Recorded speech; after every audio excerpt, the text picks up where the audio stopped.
is the time of avaricious men, lost in their lust for power, baby. Here they come again. They wave the flag. Well, hi there, everybody. Distract us from the truth. We're here for another Tuesday night show.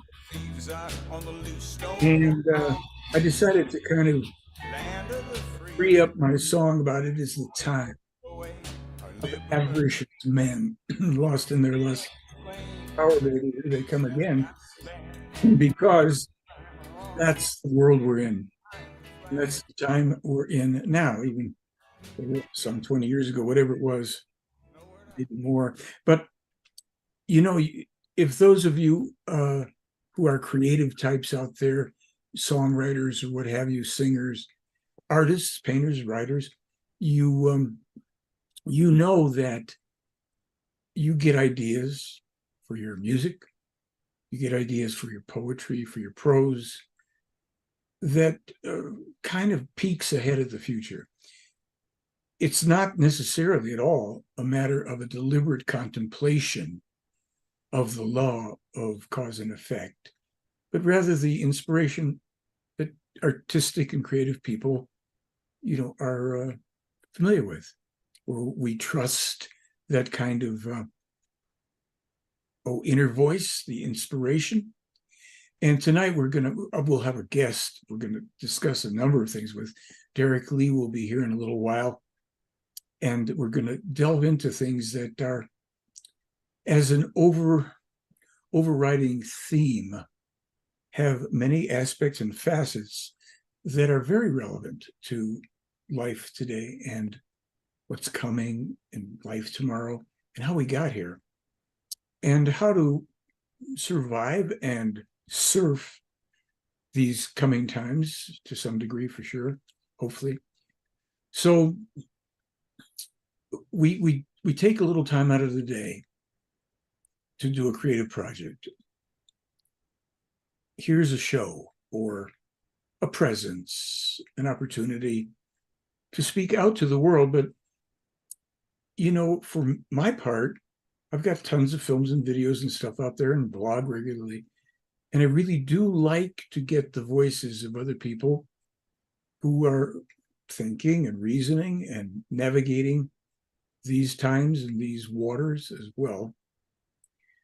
And a lot of that has to do with how many, many people there are in the world who become immobilized, if you will, who become, transfixed by events like the proverbial deers in the headlights. They may become, again, apathetic, immobilized, overwhelmed with helplessness, or they're ruled by impulsiveness, actions, so that they will do anything to assuage the feelings that these things, apathy, helplessness, etc., and to feel like doing something is better than doing nothing, which in some cases it is. But it's helpful to have some kind of well-reasoned and considered options for action in life, for thinking. So it's time to start thinking again. A lot of people I've experienced in my life in the past, people who criticized me for thinking. Not that I wasn't like some deep philosopher, just I would think about things and want to talk about them. And they told me that I thought too much. I was thinking too much, just don't think so much. How many of you have run into that? Maybe I could say how many of you have not run into that, where people want to kind of box you in a bit and define you and have you conform to their hopes or their expectations or their fears about you, so as to keep you in a predictable place for them, for their comfort. Now, it just suddenly, literally, occurs to me that isn't that the way that politics works to a large degree, and of course religion. We're going to get into some of this tonight. But if you think about it, politicians play to the people in a predictable way. You'd think more people would recognize it, because a lot of work and a lot of study, if you will, over the years and decades has been paid for, has been dedicated to understanding how to manipulate the average person, certainly, how to control them, how to appeal to their desires and their wants and their fears, their hopes and their dreams and all that kind of stuff, and get from them what you want. That is, you want them to vote for you, want them to buy whatever you're selling, you want them to buy into you. So you're up somewhere on a platform begging or playing or plying for votes, for attention, for popularity, for success. Now, it also literally just popped into my mind because I was going to say this a bit for a week, and I'll say most of it, but a number of you know that I put up a site about this, I called it Playarium, because the idea of being able to breathe freely in many ways and benefit ourselves and the environment and each other would be, part of that play, so to speak, that aspiration. And I am going to report next week on the results of what really has been effectively a test marketing to see what happens with this particular product, because if it's so obviously it is an improbable, to put it mildly for some people, an improbable, if not impossible thing to affect the function of an engine and how well it burns fuel, etc., by shining the image you would download from the computer on it. And I would absolutely have dismissed that as a possibility if I hadn't experienced it with somebody else, witnessing it. But I know that does not a scientific study make, and nor is it make something conclusive. So I put up a site, and some blogs about the product and how you could buy it and what it supposedly does, and the results I got for whatever reasons. Now, I didn't figure that being skeptical would help me to get a real positive result. And I didn't also think, and I don't also think, that if people are simply assuming or believing that this will work, on the other hand, that belief alone will cause an inanimate object, complex one at that, an automobile, a truck, a boat, what have you, to suddenly perform better in a number of important ways. So we put this out and basically suspended the usual, when you have something you download from the internet, you really can't get a refund on it because you've got it. And we put the policy up, but I said, okay, we're going to do this for a certain number of orders. And then we're going to tell people, we have this very short questionnaire here. Did this work for you? Did it not work? You want a refund, or don't you know yet? And we give them a week's time to basically fill that out and get back to us so we can see, kind of like on Amazon, how you have people that say positive review, negative review, or whatever. And then we're going to post out whatever the outcome, doesn't matter to me. We'll put it up there, but we will see based on that if there is a preponderance of positive or negative responses. We'll let people respond to the responses, and we'll see if people, whatever those responses are, then are interested in this product. And then it'll be, sold, provided with no refunds, because we're going to give you the pros and the cons and just see how it plays out. And it's interesting because we have a few pros and cons already. I'm not going to say much more about it tonight because I'm going to save it for next week, because I don't know what the final outcome will be. But a lot of people, have been on my case and, you're being conned and this. I'm not telling you that I know anything for sure, and I'm willing to give you the chance. You're going to buy it. Okay, you buy it, but I'm going to give you your money back if it doesn't work for you. It's that simple, up to a point. And then let's say if we still have this thing up because there's enough pros, I don't know yet, then it'll be just the way any other download. Hey, you download, you take your chances, but read the pros and cons and see what you feel. I just think that that's the fairest way to do something, rather than just say, hey, you got to get this because it's fantastic. My testimonial was honest and accurate and perplexing. So we'll see next week. We'll see where we are with this thing, because I think it's interesting in that way. So time to start thinking again. That's something to think about. What do I do? Let's see. what if it's kind of even-handed or predominantly pro, predominantly not? Well, okay. So we're going to have our friend Derek join us here, and I'm going to see if I can bring him into the. I'm going to ask him to unmute here. Unmute. Yeah, please do. Hi, Michael. Hey, that's Derek. There you are. Just like in real life, All right? right. Good. How are you? In the So, flesh. yeah, good.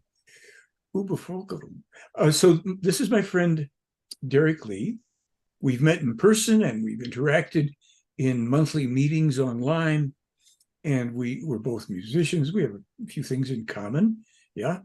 So I wanted to bring Derek on, as I've brought Melissa on, and and Francisco, and we're have people on that I have some familiarity with. I don't object to bringing on people I don't know, providing we we have some guarantees that they're not going to just go flying off the handle. Hey, I know he'll fly off the handle, so it's okay with me. So I'll try not to do that today. oh, okay. Well, welcome to planet Earth. And you have to get a lot of handles to fly off of these days. So what we're going to do here is just have a conversation, and I do invite you, the audience, for this live broadcast, to join us, to come in and certainly ask Derek or comment to him on his points of view, and if you want, and have the exchange. And what we'll start with is the kind of a basic thing about, tell us a little bit about who you are, what you like to do, and all the usual stuff. And I'll just listen until I get a chance, and I'll interrupt you with something else. All right. It's my pleasure to. I live in Tempe, Arizona, and I'll just give you a brief history if that's cool with you. Basically, in the 80s, around 86, 87, I was dabbling in metaphysics, and my sister and I would go to these metaphysical meetings, and I would go to the metaphysical bookstore and buy all the latest books, Richard Bach and Robert Reed and all these metaphysical books. And in the video section, they had a video rental section where you could rent certain, channelers and so on and so forth. And there was a video entitled Pleiadian Beam Ship, or Beam Ships of the Pleiades, one of the two. And I was intrigued. I never seen it before. I took it home and I watched it. There was very little English. It was mostly in German, but there was some English commentary. But even if there was, I wouldn't have listened to a word of it because I was just so mesmerized and intrigued by the UFOs. One that disappeared and came right back into the film, 8mm films. And these were all taken in the 70s. So I was just absolutely mesmerized. I must have been there twice. My third time to go rent the video, it was at Jan Ross Books in Phoenix, Arizona. I asked Jan, I said, hey, what happened to that Billy Meyer video you had there? I rented it a couple of times. Did someone rent it? And she said, oh, no, we took it off the shelf because he was debunked for making models. And I thought to myself, gosh, they're going to debunk this guy and not even give you a long description or have any kind of proof. They just took it off the shelf, and I never saw anything again in any but metaphysical bookstore or movie store, rental store. I never saw it again until 2009.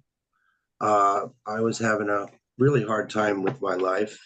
I didn't know who, I knew who I was to a certain extent, but I still had mainstream, beliefs.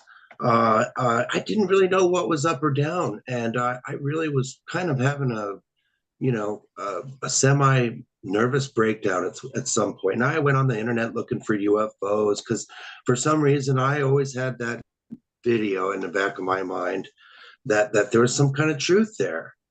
And then lo and behold, I found Billy Meyer again, and I was surprised to see there was a lot of information, uh, a lot of information, and more information than I ever thought was available back in the 80s. Um, so that's pretty much a brief history of how I came into the information from the Billy Meyer material, and the rest is history. Well, It pretty much changed my life overnight. oh, yeah. Well, let's speak about that's the introduction. That's how you came to this. What happened after that? Were you Well, find more videos, books, people, or was there a lapse in time? What was the process after that? you know, after I found this material, I was reading for like 4 months straight, every single minute of the day. At the time, I was living in a condo, recording an album with a producer, and I didn't have to work for a long time. So I took the opportunity and read and read and read just mountains of material. And I realized that by reading this material, I realized that I was not the person that I wanted to be.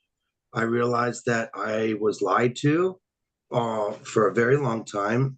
I realized that I had beliefs that were completely false, unsubstantiated, and I realized, as I looked around, that the world lives this way, and I felt like I was just waking up out of a dream. And I realized that I still had some delusional thinking that I know now that came from the belief in the religious residue.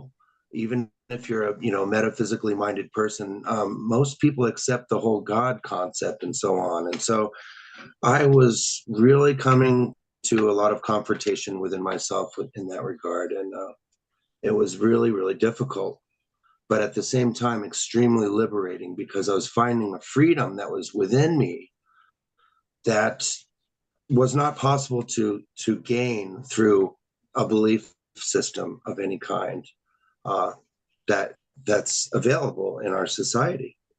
What were you reading at the time that triggered that? What was it that you were reading? I believe I was reading Contact 10, Oh, the right. introduction to the spiritual teaching. I had a lot of feelings, sensitive feelings, fine sensitive feelings, if you will. And I really had some major, major realizations about life, about who we are and what our purpose is. And I realized that the powers that be that are around us don't want us to know these things, don't want us to share these things, don't want us to to utilize these things to make our lives what we want. I realized that we were manipulated in directions, as you were saying earlier, to put us in a predictable place, in a comfort zone, whereas they have control over what we are, what we strive for, and so on, who we Oh, are. well, so people will understand who might not know anything about this. Pardon me. A contact 10 refers to the 10th conversation in what is the official contacts from 1975, January 28, 1975 on, between Billy Meyer and the alleged extraterrestrial woman, Semyaze. And this was, as you also said, introduction to the spiritual teaching, now known as the creation energy teaching.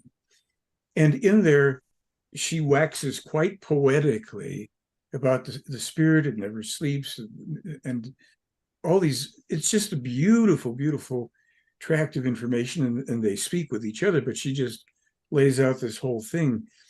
And the fact that you are someone who, from that, began to liberate yourself, as you say, from the imprisonment of forced beliefs and societal conditioning as reflected in beliefs and religions and cults and what have you. That I'm glad to say that there are other people that have done this, that we know have one way or another, whether it's with that contact or something else, find the Meyer material, they come into it, and then they start to have this awakening, the realizations and epiphanies.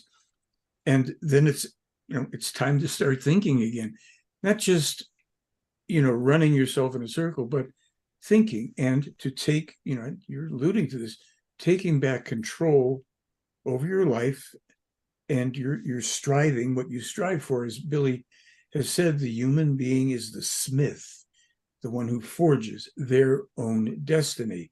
That's not what religions or politics encourages human beings to do, and that has been a form of enslavement for thousands of years. So while we speak about that, what do you think the dangers then are of succumbing to belief? What's your own experience? I know you said a little here, but anything else about? Well, for me personally,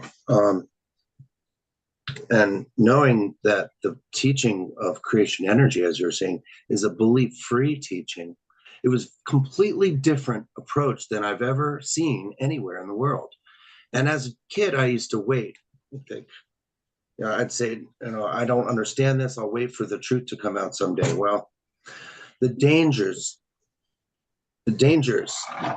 Personally, I was affected by delusional thinking. And when I mean delusional thinking, I mean, as lighthearted as I could say it, I still, I had to work out these things in my head these false beliefs about myself. This is the most difficult part for me and for other people. This is the part that I wanted to understand. I wanted to understand what understanding is versus belief, what knowledge is versus belief.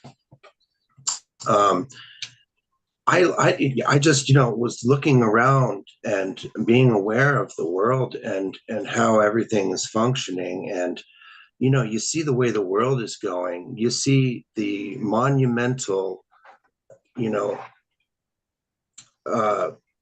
just negative things going on around the world. And if you look to the root of it, you see that it's coming from beliefs.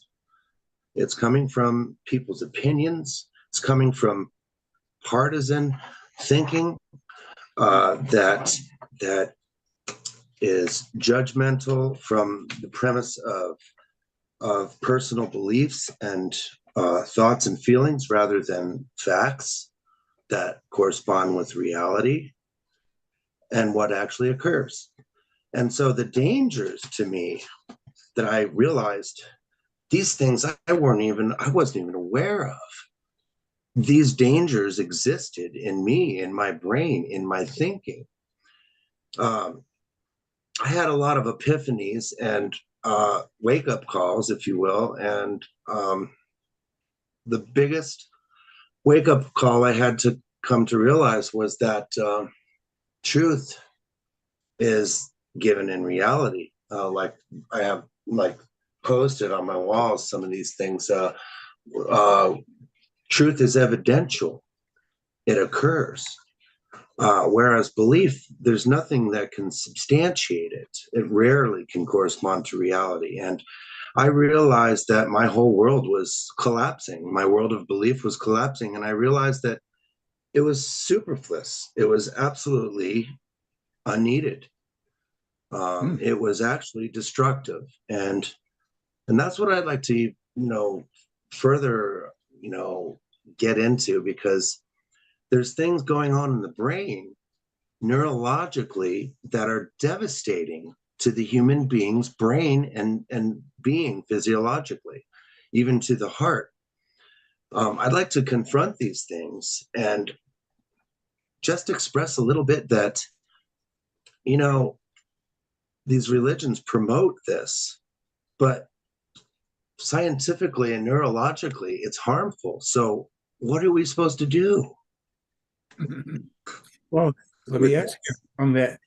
At the time that you're let's say, encountering this new information and you're beginning your own transformation, did you have the, let's say, in the people around you, your associates, friends, what have you, would you say, were they people who were independent thinkers, believers, a mixture of different things? What was that like then in terms of? Well, it was hard for me to find an independent thinker anywhere. I realized that, well, most of my friends were, and my people that I associated with were mostly like everyone else, right wing or left wing.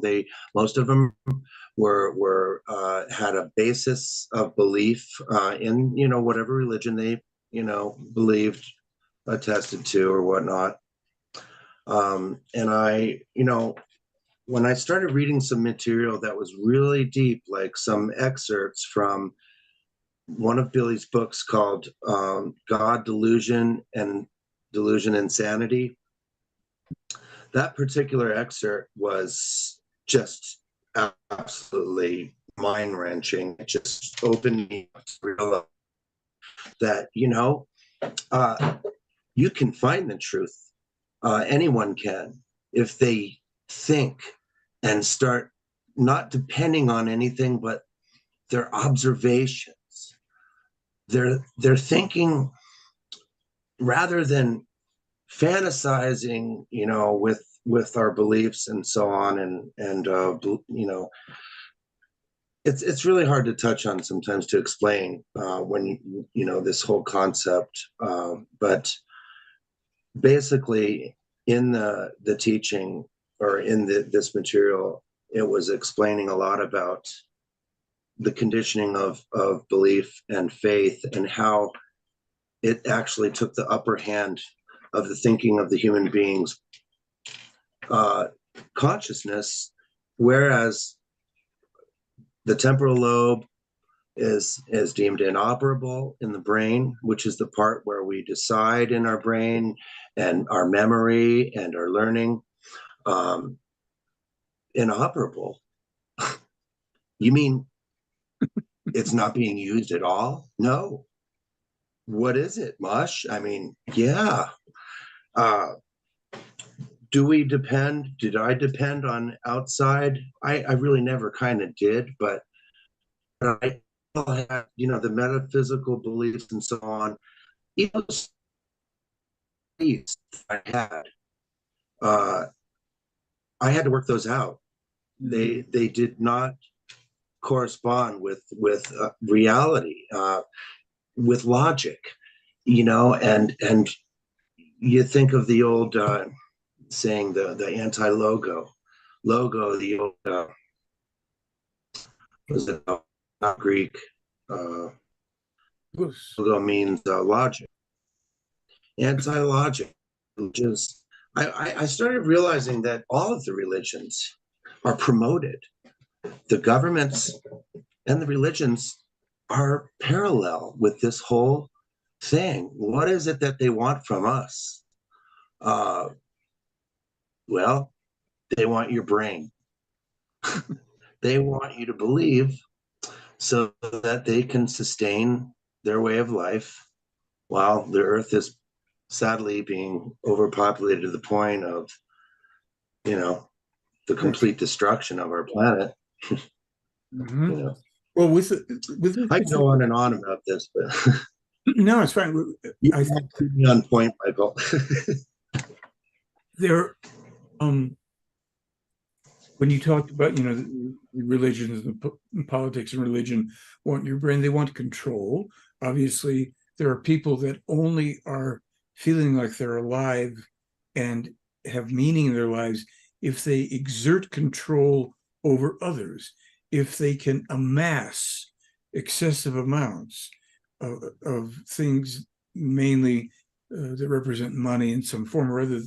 They can never utilize themselves fully in their own lifetime. So we have all of these strange things, and there are beliefs obviously inherent in all these different areas of our lives. And in terms of the way belief about scarcity, not enough, the fear connected underneath all of this is a fear of lack of survival in some sense.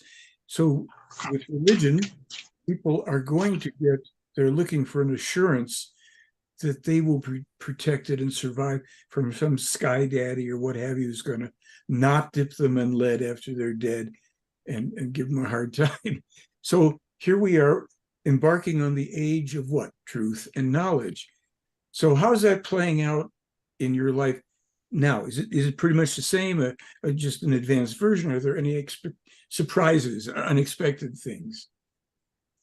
Well, unexpected things. That's a good one. I've learned so much from the information that I'm constantly learning so much.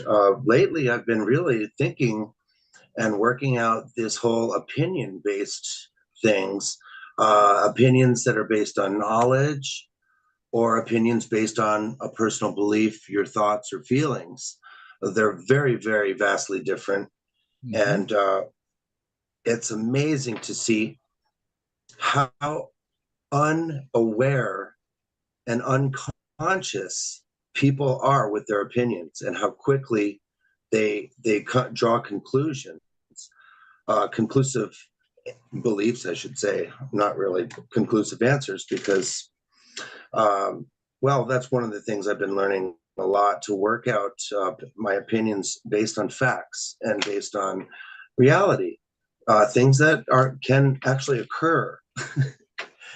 But surprises, there's always another surprise around the corner. I mean, the fact that the might of our thoughts, the book The Might of the Thoughts was one of the greatest teachings I've ever come across as far as the science of our thinking and our consciousness.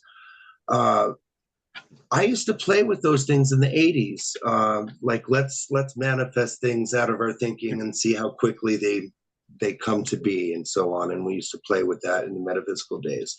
But it's really not a game. I'm still doing it every single day. And people are unaware of the fact that they too are using the might of their thoughts every second of the day, whether it's negative experiences or positive ones. Exactly. This is... when people realize they're doing this unconsciously. We've got a caller here who I think wants to chat with you here. Can we bring Andrea on the line? I think she's in the chat. Let's find out. Yes to our guest speaker. Are you there? Oh, let's hear you again. We're just getting to hear your dulcet. Hello. Hi, Derek and Michael. How are you? Can you hear me? Yes. Hi, Derek. How are you? Yes. Oh, okay, great. There's just a little bit of a delay, maybe. First off, I'm very much enjoying this conversation between you and Derek. Hi, Derek. Hi, Andrea. And I was hoping you might be able to tell the audience who are listening tonight, and also those who are watching tonight, a little bit more about the image on your T-shirt and what that represents. Oh yeah, this is the overpopulation spiritual symbol, coming from a series of symbols that Billy Meyer has put together in a book, and supposedly there's 600 of them printed in print already. But this one specifically is about stopping overpopulation. Overpopulation, according to the material, and according to my opinion based on facts, is the base problem of our Earth. It's the biggest problem that we're facing. It's the most, I would have to say, downplayed concept, the most feared for media, because they never want to post anything about it. And speaking of unconscious things, people aren't even consciously aware of the fact that overpopulation is the root problem that is stems from, that is the stem from, for all the problems of the earth. We can't sustain the people. We have to stop the birthing clock for a certain amount of time. According to the information, birth stop is probably the only way that we can solve this problem with overpopulation. It's an elephant in the room for the most part. I find it difficult to even, talk about it, because it is probably one of the most boring subjects for anyone to want to listen to, but it is the root problem of all of the problems that we're facing in every country of the world. The fact that we have people that are having, on welfare, having 6 and 10 children, and viewing it as, they're almost proud of it, is really, really disheartening to me. It really is sad. It makes me sad for our planet, because our planet is a being. It is an alive life form, a satellite that we live on, and we are absolutely devastating it with overpopulation. And apparently, Derek, I'll throw in a thought, because a lot of times when people who are aware of overpopulation as a real problem, it's harder to communicate it to people, because, no pun intended, it's not sexy. Sexy getting things overpopulated. But what happens is people fail to understand that there is finite space, finite ability of the planetary organism to produce sufficient clean, healthful nutrition, to process wastes of various forms. And that, I've used the analogy of pretend this is an aquarium or a terrarium, finite space. Your environment, if you keep putting living organisms into it, they will wither, fade, die, pollute. And at the heart of this problem, the manifestations that people don't recognize, they are the strife and the wars and the conflicts and the climbing over each other for ever dwindling resources. And so it just takes on a life-killing life of its own and dominates everything. You can take, as you said, and I'm sure Andrea knows this, take any earthly problems and start going to the root of cause, effect, and you find, well, this thing that imbalances our life on this world affects everybody sooner or later. So people don't think that they're bringing, well, they don't think when and while they're bringing in new life forms into the world, what they're going to subject them to. And it's pretty daunting and pretty scary. it certainly is. So, And that's one of the things, when I was first finding the teaching, when I saw what they were saying about a 7-year birth stop, I thought that was brilliant. I thought it was genius. And I still think it is. And I have so much hope that one country, starting with somewhere and someone, will actually implement that answer to that problem. Well, a very important point, because a lot of times when people hear overpopulation and birth stoppages and things, they translate that into the propaganda that the people who are for the control of births and overpopulation want to kill people off, which is, no, it's actually by not finding the humane way, we are killing ourselves off slowly, surely, sometimes rapidly. So the birth stoppage allows the attrition.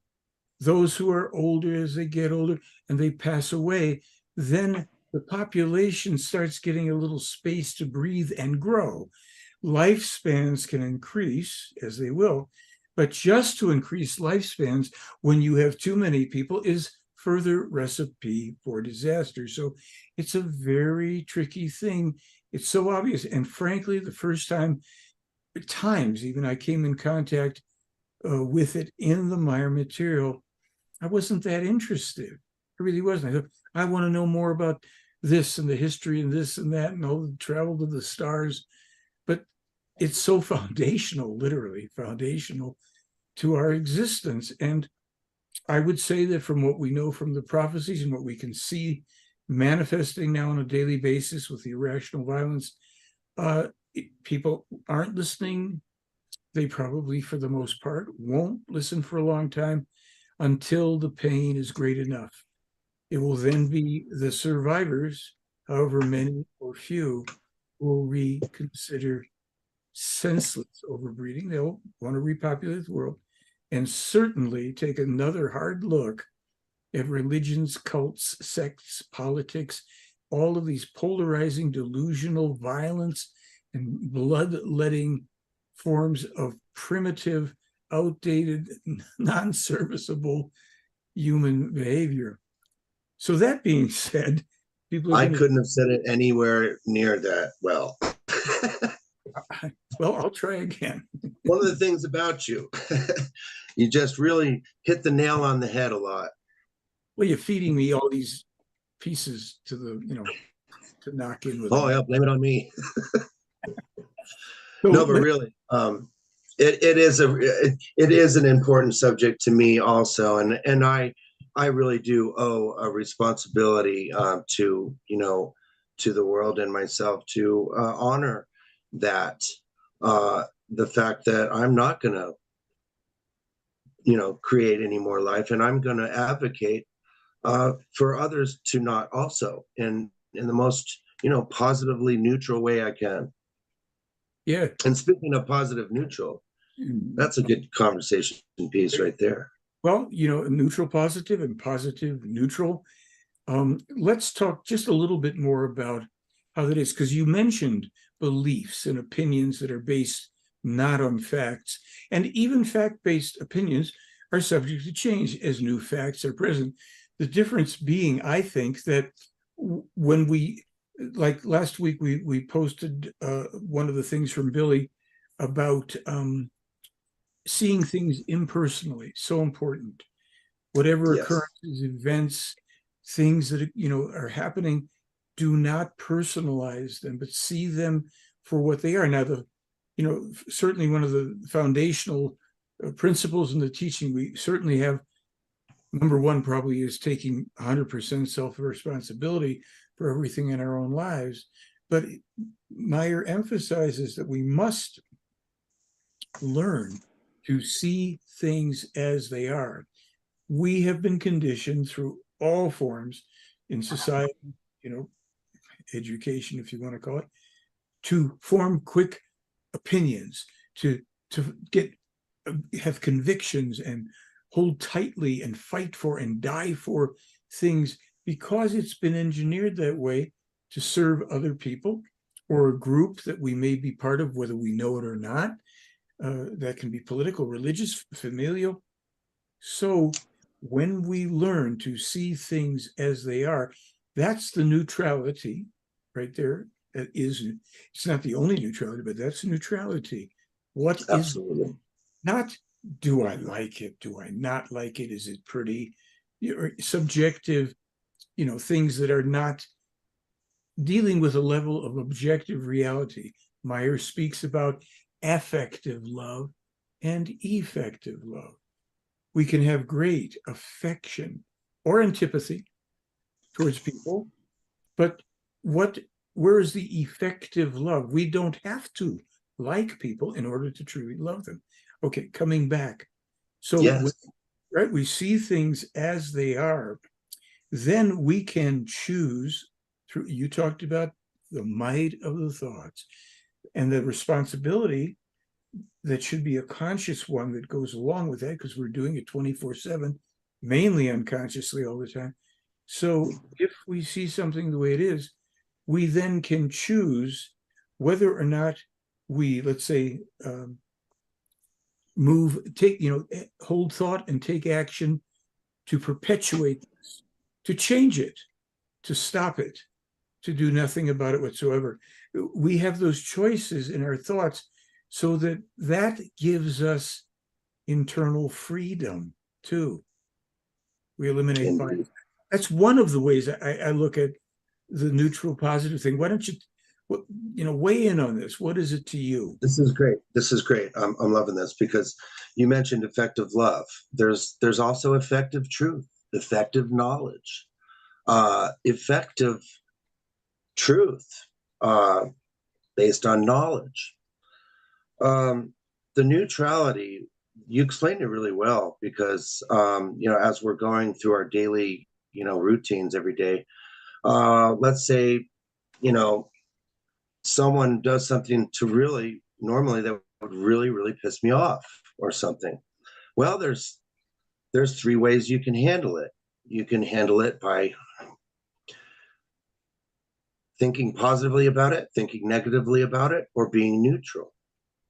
So what I mean when I say neutral, well, without a reaction, we're going to go into my brain. I'm going to use my thinking to not react, to see the situation as it is unfolding, and to not formulate an opinion until I can understand the facts.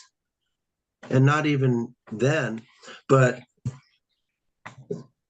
it's a stance of a neutrality, of not making that positive choice or negative choice. It's kind of in between. The way you explained it was really well. It's one of the most seemingly complex concepts that I've learned in the material, because, there's many conceptions of positive and negative, positive teachings and negative things. Like, with like Think and Grow Rich, Napoleon Hill, all the positive thinking books that are out there. Well, they're flawed, because they're still polarizing the thinking, and the basis of the thinking that is, they're using their belief, their opinions based on beliefs. And to stop doing that is to become aware of your thinking and to neutralize it.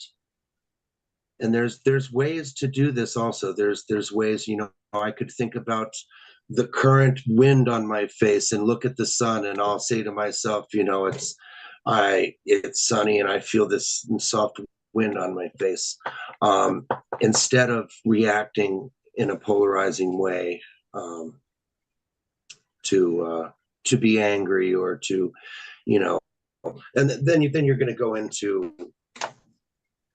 emotions and feelings. The human being, the dimensions, as Samyasi says, are endless. There's so many dimensions to these things that we're learning, which makes it seem like it's really, there are great difficulties, but it's baby steps. These things, with the teaching and with the information and the books and the material, one really has to give themselves the time to understand these things and test them, and use them on a daily basis. Well, yes. And as you're saying this, pops into my mind, we call this show the UFO Report, of course. UFO. The preponderance of attention, and of course the Meyer case has the best evidence, but the preponderance is the eye candy, that which glitters, and the phenomenon now is the big word. But nobody in all of ufology, or in anything that comes up, coming from any angle or study that comes upon the Meyer material, seems to ever ask the important question: if this is true, what's the reason for it? And so I come right back to our conversation. I've decided, I know a lot to investigate things pertaining to UFOs and proving things and arguing people and fighting, blah, blah, blah. The time now, it's much more important that we recognize the reason is for us to help us assure our own future survival. And the mechanism, the methodology, is to come to the core of the material. They came here not to provide careers for UFO speakers or for us to chase lights in the sky, but to ask, well, what's the reason for this? And so there is the gem. Semyazi starts off contact 10. We started discussing a little while ago, the introduction to spiritual teaching, creation, energy teaching. And what does it mean? It means we come to look at the most important existential questions in all of human life. Billy's book that has the rather, I've got so many books here, the complex title about the of creation.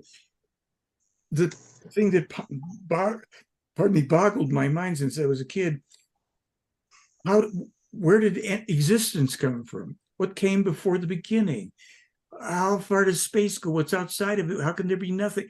And Meyer actually has a book that comes as close as can be done. Even he knows the limitations of explaining how existence popped into being. Before I had met Billy in this material, I had, my own once upon no time at all, suddenly without warning, love became itself with a pucker and a pop. And it looked around, and it was like this whole thing. It looked around and saw the empty of emptiness and decided to fill the whole non-place up with stuff. But first, it had to let there be light. And so, and it was my version of the creation story, which is a primitive version, but it's what else is going on? How can this be? So here we sit speaking about this foundational material, little pieces at a time, which are not spoken of effectively anywhere else.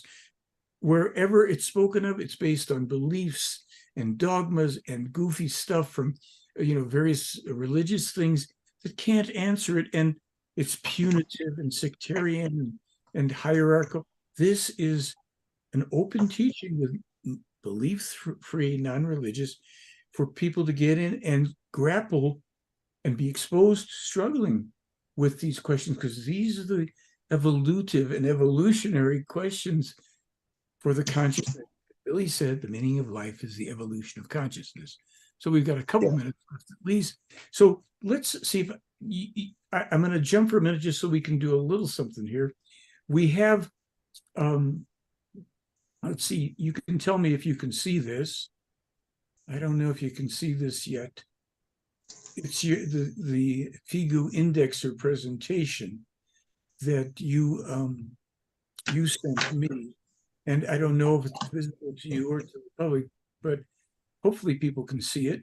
And it's a whole bunch of really good information and quotes from Billy from when he was a young boy, 14 years old, and all and up, and how belief. You got into some of this, how this affects the brain, the temporal lobes, and how also it causes mental, psychological, physiological imbalances, diseases. My goodness, so many things. And you never, ever are going to get this kind of material, most of it freely available. I mean, you guys are putting it out there, and the people in Switzerland are putting it out there. You're never going to get this quality of material that you can start to dig into for free. And then you're not told that you have to accept it or believe it. You're invited to think. You're invited to get the, start your thinking again so we can become truly self-responsible for our own lives. This, I think Derek, and I'm not trying to put words in your mouth, but there is something that becomes available to people as a byproduct of immersing, partaking of this study, that starts filling even places that we didn't know were empty or the lights were dimmed or what have you. And it awakens things, and it draws forward because our awareness of the external as well as the internal is enhanced, and it's endless, compounding. It's like compound interest on joy. All encompassing for sure. All encompassing. So do you have any like final thoughts or words here for a little bit? Sure. I just want to say a couple more things regarding what you're saying about the teaching, because the base of the knowledge, the extraterrestrials that came here, they and Billy have tried really hard to get us to understand the teaching, the belief-free teaching. And that's one thing that no one's ever gotten. If you look at this painting I did, Billy, there's three symbols here. One of them is the truth symbol. This one here is the creation energy symbol. And this one here is the symbol for life that's upright, like a peace sign upright. And it's a three-part teaching. And the goblet of the truth here has the complete teaching from all of the prophets in the direct succession from Enoch to Billy Meyer. And this book, by the way, is free, a free PDF that's got an all-encompassing teaching. Yep. That's just phenomenal. So I just want to throw that out there so that people can see the extent of the teaching is not just one teaching, but it's a three-part teaching that covers the truth according to reality, that covers the creation energy, which is science, and also the life, which is the part of the spiritual teaching that we as human beings are in need of learning to be together. Yep. And all these things, these are the things that are going to bring us to the heights in our lives that will actually let us evolve our consciousness and find the freedom that we deserve as beings from the creation energy. Absolutely. It's a treasure waiting to be discovered endlessly in each lifetime. The same books, these books, will be read and reread by others in the future, by future personalities of all of us. We will have to discover the teaching again in each life. We'll learn things, but from a slightly more evolved consciousness each time. And Meyer teaches about the reality, the facts in the book on rebirth, everything, the facts about, living, dying, death, rebirth, and demystifies and takes the shrouded in fear and desperate, and punishment and the whole thing, because it's a reality of a life. Life is not set up to punish. And when we discover how the laws of creation work and what they are, well, then we are partaking. The universe doesn't come down and kiss you on the forehead and bestow anything.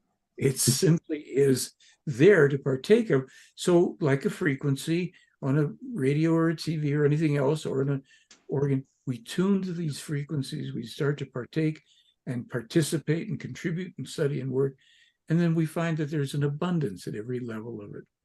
So I want to thank you for joining tonight, and Andrea for calling in. Thank you. And thank you, Andrea, for your question. Yeah, get things, do a little probing here, and we start to find other things and aspects of that teaching and how we as individuals are also understanding it. So until next time, next week, hopefully so, everybody will join us. And I thank Derek Lee for his wonderful participation and contributions, and Andrea, and yes, Salome, Salome. Be safe and serene, Salome, and enjoy yourselves, and we'll see you next week. Take care. Thank you. It is the time of avaricious men, lost in their lust for power, baby. Here they come again. They wave the flag and smile to distract us from the truth. But we pay like hell for the lies they tell. The thieves are on the loose. Don't go along with that. Land of the free. That's the way we give away our liberty. They can't explain how things have gotten bad. Drugs and crime are on the climb, so they hide behind the flag. They'll trash the Constitution.